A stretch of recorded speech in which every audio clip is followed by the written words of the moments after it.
Seorang nelayan tewas dihantam dayung di Bendungan Wairarem, Kecamatan Abung, Pekurun, Lampung Utara, Jumat 24 Januari 2025, pukul 15.30 waktu Indonesia Barat.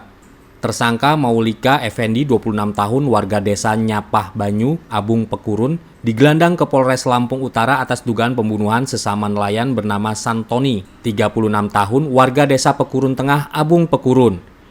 Kasus pembunuhan ini dirilis Kapolres Lampung Utara AKBP Dedi Kurniawan dan Kasat Reskrim AKP Afriyadi Pratama Kamis 30 Januari 2025. Peristiwa tersebut berawal dari dendam. Santoni mendatangi rumah Maulika karena tidak terima jaringnya diambil. Kedua nelayan bertemu lagi di Bendungan Wairarem. Mereka sempat beradu mulut hingga terjadi perkelahian di atas perahu. Santoni terjatuh ke air dan pelaku menghantam bertubi-tubi menggunakan dayung.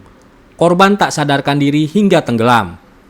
Hasil visum menunjukkan Santoni tewas dengan beberapa luka memar di bagian pipi kanan, tulang rusuk kanan, hidung berdarah dan bibir membiru karena hipoksia akibat tenggelam dan kehabisan nafas. Pelaku sempat melarikan diri ke sebuah klinik tetapi berhasil diringkus Polsek Abung Barat. Pria ini digelandang ke Polres Lampung Utara guna menjalani pemeriksaan. Tersangka dijerat pasal 338 KUHP tentang pembunuhan disengaja dengan ancaman hukuman 15 tahun penjara. Gimana ceritanya? Dia nyerang dulu, dia datengin saya, dia menyerang dulu. Dia menyekik saya spontan dorong dia. Lalu saya langsung memukul dia pakai sebuah dayung.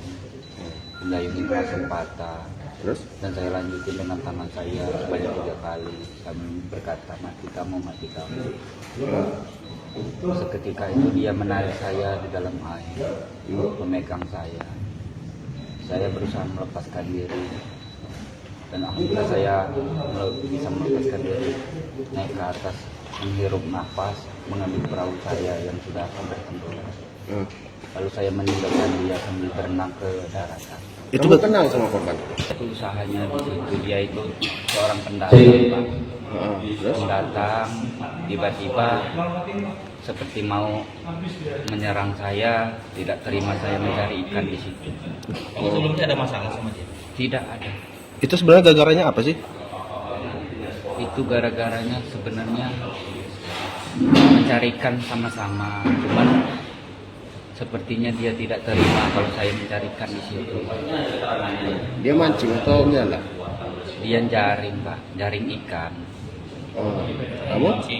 Saya punya jaring juga di situ, Pak.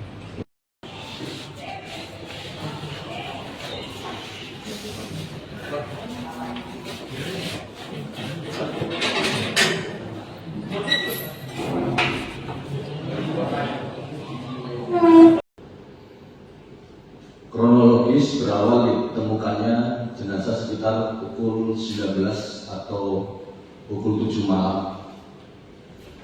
Jadi motif daripada pembunuhan ini perlu saya sampaikan rekan-rekan karena adanya selisih paham atau cekcok yang terjadi antara pelaku berinisial ME dan korban berinisial S. Jadi kronologisnya pada saat itu korban menemui pelaku di sebuah bendungan yang bendungan air. Setelah itu antara korban dan pelaku di atas kapal atau di atas perahu yang mereka gunakan untuk mencari ikan terjadi perselisihan atau cekcok sehingga terjadi duel antara korban dan pelaku. Mereka berduel dengan menggunakan gayung, dengan menggunakan tangan kosong. Pertama menggunakan tangan kosong, setelah itu mereka menggunakan gayung. Jadi setelah korban jatuh di sungai setelah dipukul oleh pelaku, korban tetap dilakukan pemukulan. Dilakukan oleh pelaku menggunakan gayung. Untuk pasal yang kita kenakan kepada pelaku, kita kenakan pasal 338 dengan ancaman hukuman maksimal 15 tahun. Dari Lampung Utara, tim liputan Delta TV melaporkan.